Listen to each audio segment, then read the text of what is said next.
Hi hello నమస్తే, నేను కృష్ణాంజనేయులు. గిరిజన ప్రాంతాల్లో టీచర్ పోస్టుల భర్తీ విషయంలో గురుకులాల బైలాస్కు అనుగుణంగానే మేము టీచర్ పోస్టుల భర్తీ చేస్తామని రాష్ట్ర ప్రభుత్వము అంగీకరించింది.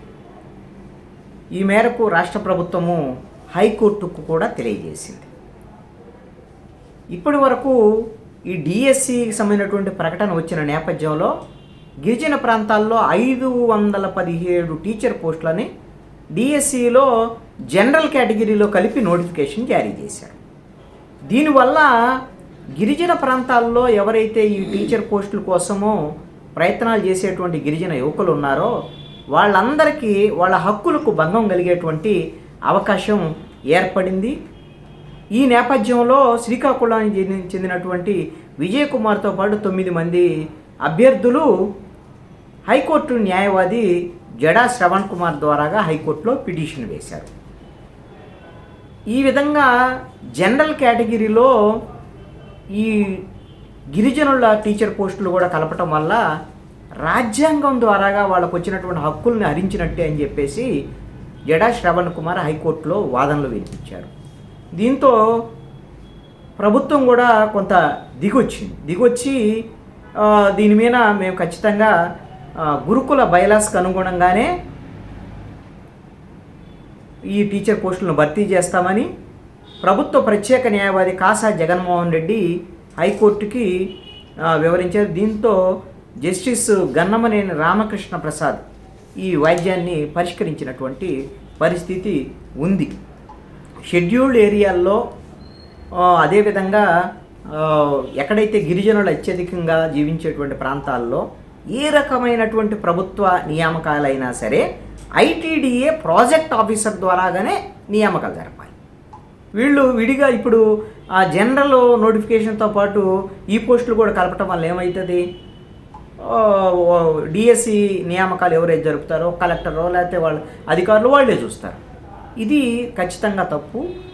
ఎందుకోసం అంటే ఐటీడీఏ ప్రాజెక్ట్ ఆఫీసర్ని స్థానికంగా ఆ ప్రాంతంలో ఉండేటువంటి సంస్కృతి సంప్రదాయాలు అదేవిధంగా గిరిజన భాష వచ్చేటువంటి అధికారులనే నియమిస్తారు.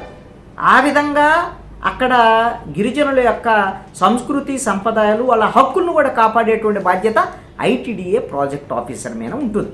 అందుకని ఆ ప్రాజెక్టు ఆఫీసర్ ద్వారాగానే మేము ఇప్పుడు నియామకాలు జరుపుతామనేటువంటిది ఒక హామీ ఇచ్చినటువంటి పరిస్థితి ఉంది. అదేవిధంగా హైకోర్టులో ఇంకొక కీలకమైనటువంటి ప్రకటన కూడా తీర్పు కూడా వచ్చింది హైకోర్టులో. టెట్ టీఆర్టీ షెడ్యూల్కు సంబంధించి సరైనటువంటి సమయం అభ్యర్థులకు ఇవ్వలేదు, దీన్ని రీషెడ్యూల్ చెయ్యండి అని నిన్న హైకోర్టు తీర్పు ఇచ్చినటువంటి పరిస్థితి ఉంది. టెట్ ఎందుకు దీన్ని రీషెడ్యూల్ చేయాలని అనుకున్నారంటే ఏపీ టెట్ చివరి తేదీ నుంచి ఏపీ టీఆర్టీ పరీక్ష సమయానికి మధ్య కనీసమైనటువంటి 4 వారాల సమయం ఉండాల్సిందే, అది లేదు.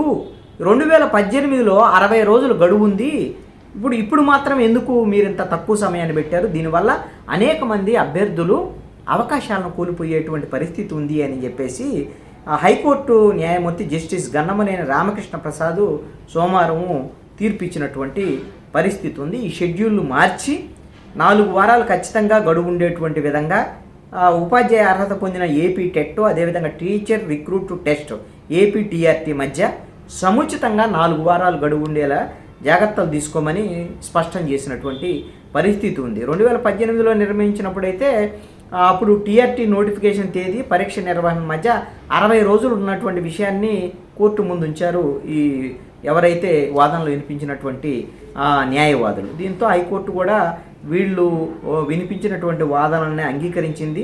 టెట్ టీఆర్టీ పరీక్షల విషయంలో ప్రాథమిక కీ ప్రచురణ అభ్యంతరాల స్వీకరణ వాటి పరిష్కారం తుదికి జారీకి నిర్ణయించిన సమయం చాలా తక్కువగా ఉంది, ఇది సహేతుకమైనటువంటిది కాదు అనేటువంటిది కోర్టు అభిప్రాయపడింది.